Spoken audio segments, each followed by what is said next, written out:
어제 우리가 요시야에 대해서 공부를 했는데, 요시야가 나이가 많지가 않죠. 8살의 왕이 돼서 31년을 통치를 했다. 왕으로 통치를 했는데, 요시야가 왕이 되면서 한 일이 성전 복원하는 일을 했다.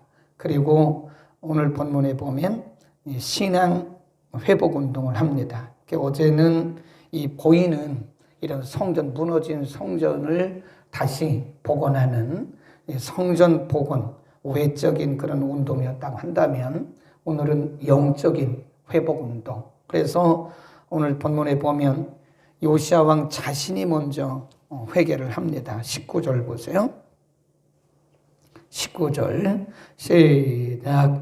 왕이 율법의 말씀을 듣자 곧 자기 옷을 찢더라. 이 자기 옷을 찢었다고 하는 것은 회개를 상징하는 거죠. 왕이 먼저 하나님 앞에 회개하고요. 그 다음에 22절에서 28절에 쭉 보면 왕을 비롯해서 백성들이 다 회개하는 그런 회개 운동이 일어나고 있어요. 그러니까 왕으로부터 이 회개 운동이 쭉쭉 퍼져나가는 거예요. 지도자가 먼저 회개를 하니까 백성들이 회개를 하고, 그 다음에 29절부터 보면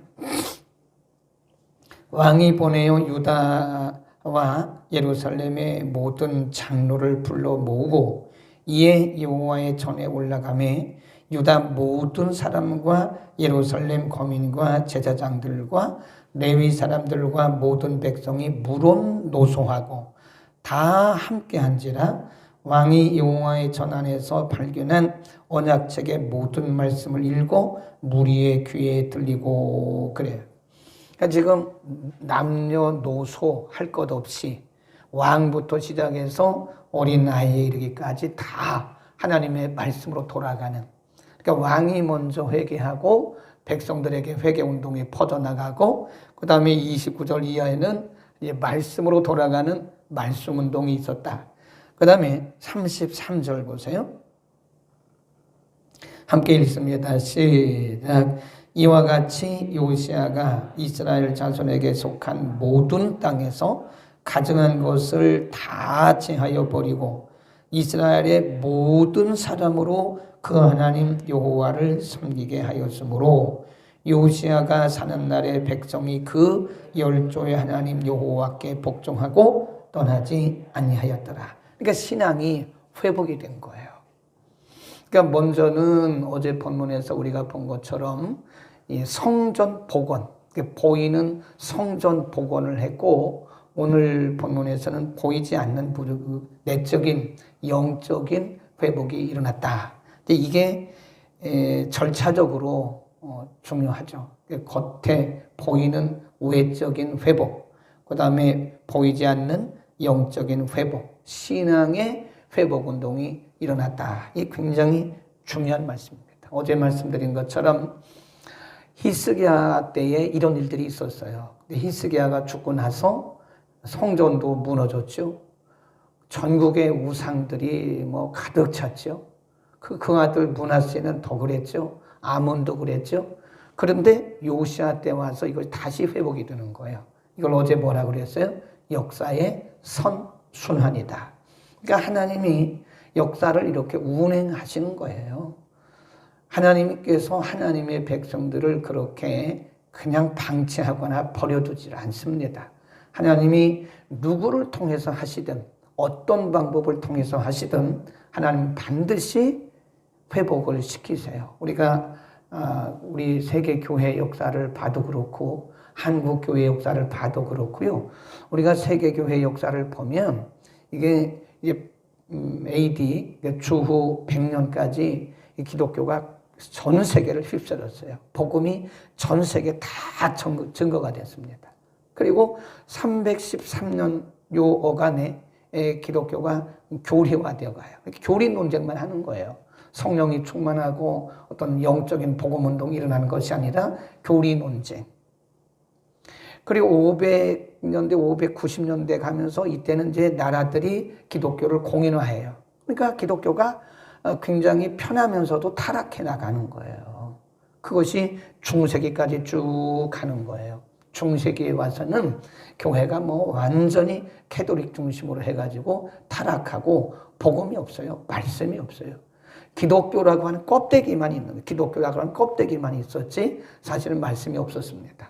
바로 그때에 1517년부터 시작해서 유럽에서 미국, 유럽 이런 이제 북미주 이런 유럽 쪽에서 복음 운동이 일어나요. 그때 무슨 통신이 발달했습니까? 교통이 발달했어요? 서로 짠 것 같아요. 뭐 독일에서, 스위스에서, 또 영국에서, 미국에서 그냥 부흥운동이 말씀을 통해서 부흥운동이 동시다발적으로 일어난 거예요. 서로 짠 것 같아요. 짜지도 않았어요. 서로 어떤 계획을 한 게 아닙니다. 하나님이 곳곳에 있는 주의 종들의 마음을 다 일으키세요. 그래서 전 유럽에서 복음운동이 일어나고 기독교가 다시 서잖아. 칼빈이라든지 루터라든지 쭈잉글이라든지 이런 분들을 곳곳에 세우셨어요. 그래서 교회가 다시 말씀으로 돌아가는 운동. 그 전까지는 교리 운동이잖아요. 그 Back to the Bible, 성경으로 다시 돌아가자 하는 성경으로 돌아가는 뭐라 그래요? 귀소라 그러나? 성경으로 다시 돌아가는 그런 영적인 부흥운동이 일어났어요. 그래서 지금 그게 오늘까지 오잖아요. 네.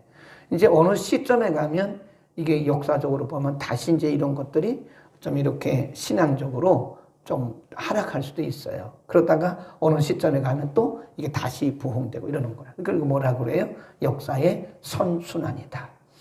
하나님이 하시는 거예요. 하나님이 역사의 주인이시기 때문에 그래서 우리가 어떤 한 단면을 보고 이것이 성공이다, 실패다, 망했다 그런 얘기 할 필요가 없는 거예요. 왜냐하면 어차피 역사는 하나님에 의해서 통치되어지고 하나님이 조장하시는 것이고요. 요시아같이 이렇게 어린 왕들을 하나님이 이렇게 세우셔서 다시 영적 부흥을 일으키는 것처럼 그렇게 되는 거다. 오늘 본문에서 우리가 굉장히 중요하게 여겨야 할 부분이 하나 있습니다. 우리가 그거를 키 센텐스라 그래요. 언제 이런 회개 운동이 일어났는가? 언제 이런 말씀이 운동이 일어났는가? 언제부터 이런 말씀 운동과 회개 운동이 일어났는가? 오늘 본문에 그 답이 있어요. 굉장히 중요합니다. 왜 성경을 볼 때는 그런 부분을 잘 눈여겨서 봐야 돼요. 한번 누가 찾아보세요. 집에 계신 분도 한번 찾아보세요. 몇 절인가? 언제부터 이런 왕부터 회개하는 그리고 왕의 회개로부터 전 백성들까지 회개하는 운동이 일어나고 또 말씀 운동으로 번졌는가? 어떻게 해서 영적 회복 운동이 이렇게 불타오르듯이 일어나게 되었는가? 몇 절입니까? 크게. 집에 계신 분도 댓글로 달아보세요. 제가 예배 끝나고 볼 테니까 누가 맞췄나? 성경을 깊이 보면 뭐 그렇게 어렵지도 않아요. 우리가 육하원칙을 가지고 우리가 이거를 귀납법적 성경관 그럽니다.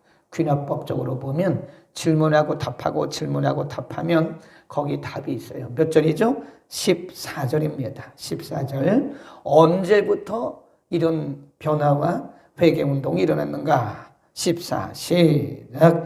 무리가 여호와의 전에 연보한 돈을 꺼낼 때에 제사장 hil기야가 모세에 전한 여호와의 뭐를 발견해요? 율법책을 발견했어요.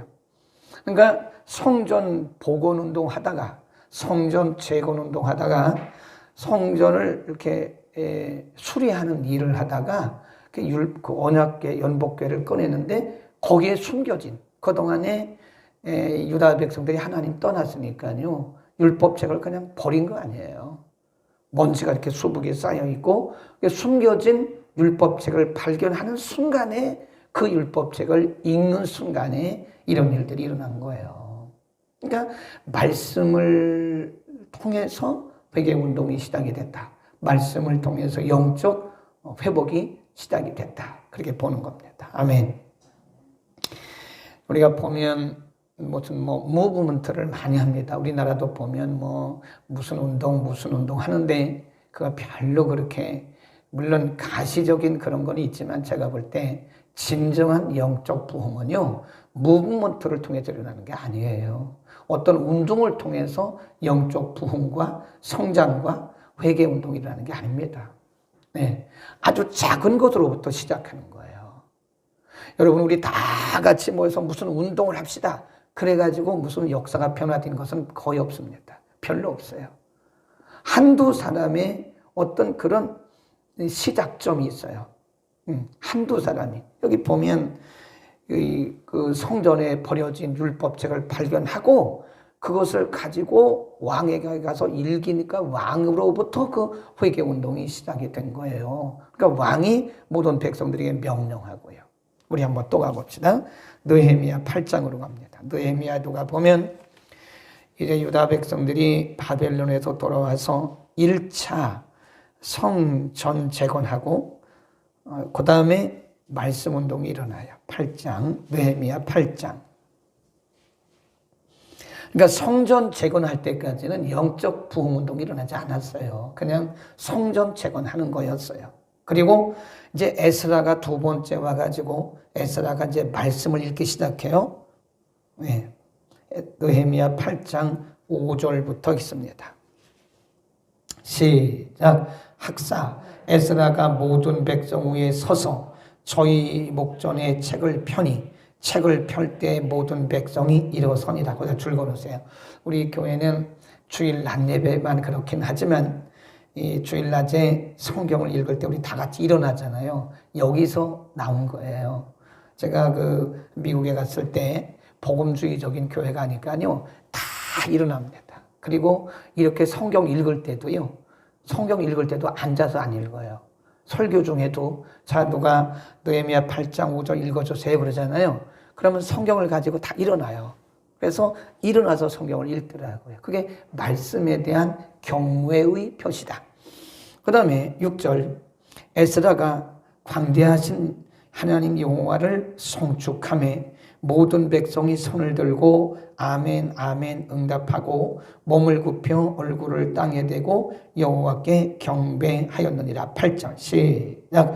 여호와의 하나님의 율법책을 낭독하고 그 뜻을 해석하여 백성으로 그 낭독하는 것을 다 깨닫게 하매. 9절 백성이 율법의 말씀을 듣고 다 뭐라고 그래요?